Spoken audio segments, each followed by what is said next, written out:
I've had a lot going on the last 3 or 4 weeks or so. The month of August. The month of August turned out to be pretty momentous for me in a lot of ways. And so, but I have a moment now where I can kind of catch my breath and just chill out a little bit.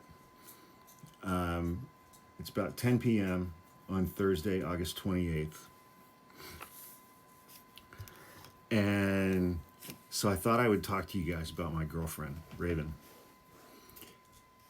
and just kind of tell you about her a bit, not too much, because she values her privacy very much. And I'm going to do everything I can to protect that. But the month of August, it started at the beginning of the month. Well, I'll start this way. She and I have known each other for 35 years. We met in 1990. I had just moved with my brother and my mom we were renting one half of a big Victorian duplex house in Victorian Village in Columbus, Ohio. My brother and I were going to Ohio State, and I was playing in bands, and one day a buddy of mine called me and wanted to come over and wanted to introduce his new girlfriend to me. And I was like, yeah, man. And this is a guy that I'd known since middle school. We lived down the street from each other out in rural Ohio, northeast of Columbus proper. And so he came over, and his girlfriend was Raven. Just a stunningly beautiful Sicilian Italian woman. We were all in college. They were both going to a different school than I was going to. And over that first year and a half, Raven and I got to know each other pretty well. And we used to argue. Oh my God, we used to argue about anything. She's incredibly smart. She is an extremely passionate person. And she was going to school to become a social worker.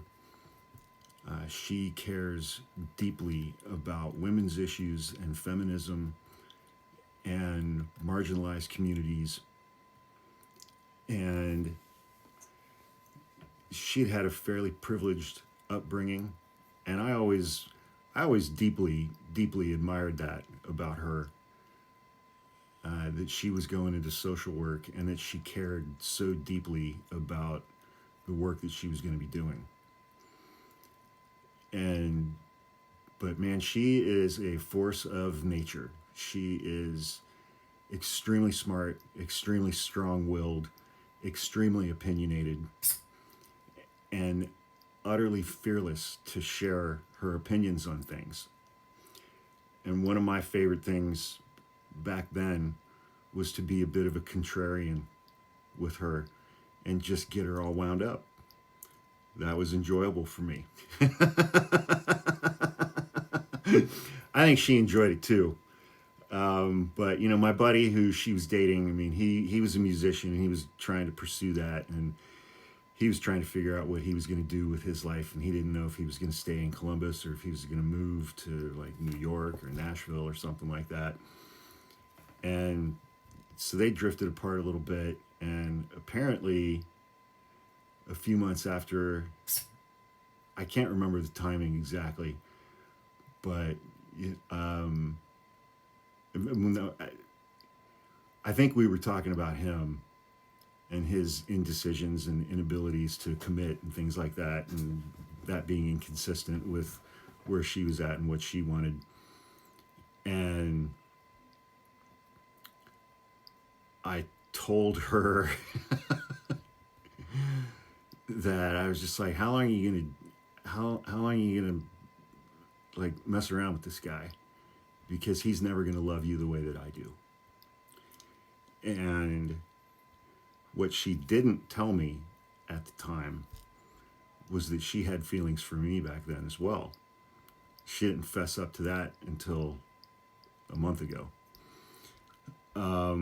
But she said no to that, which I think was an entirely reasonable circumstance at the time. It was an entirely reasonable decision for her to make at the time. Because I was probably, I don't know, 23 or something like that. And I was overfilled with my own confidence. I was kind of arrogant. I was kind of a dick. And I was pretty lacking in empathy for other people, things along those lines. So we just remained really good friends.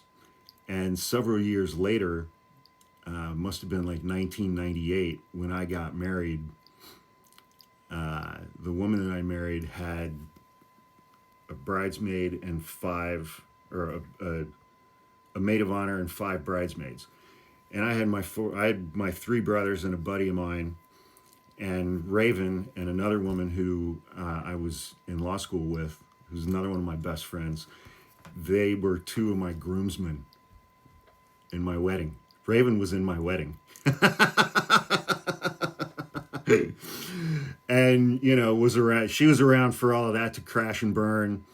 And, then I ended up moving out here, and I went back when my mom was diagnosed with breast cancer, I think in 2008.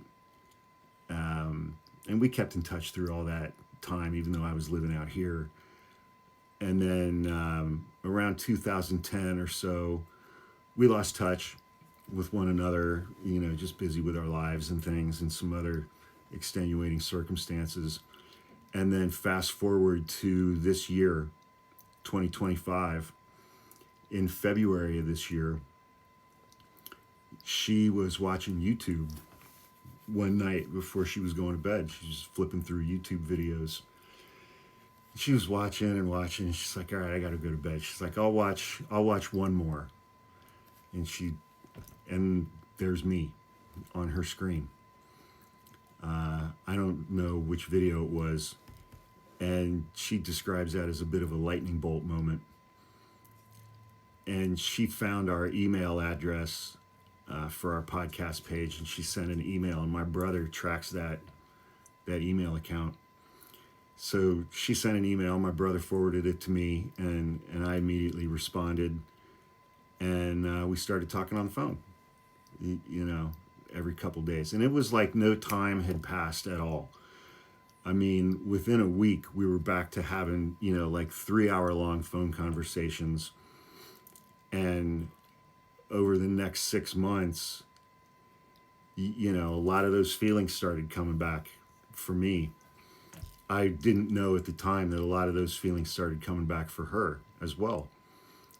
We didn't really talk about that because in my own head, I was like, there's no way that I'm going to fall in love with somebody who lives in Ohio. I'm not going to do that with my big brain.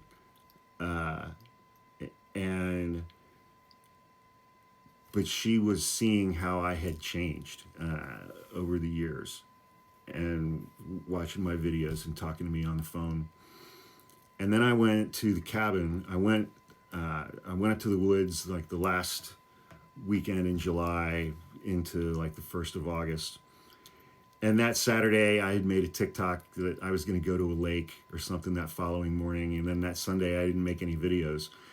So that whole day, I was driving back. I wasn't checking my phone. She had texted me a couple of times.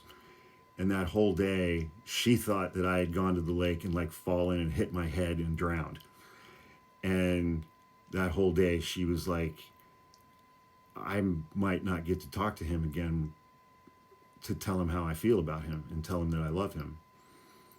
And so I got home, and she was the first person that I wanted to call, and I saw that she had texted me, so I called her.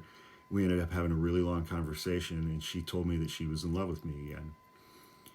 I think again is the right word. And I told her that I was in love with her too. And so we decided in that moment that we were going to be a couple, and we were going to go forward and try to make this work. And we're working on a whole lot of things, and I get to go back and see her in about 4 weeks. I'll keep you guys posted.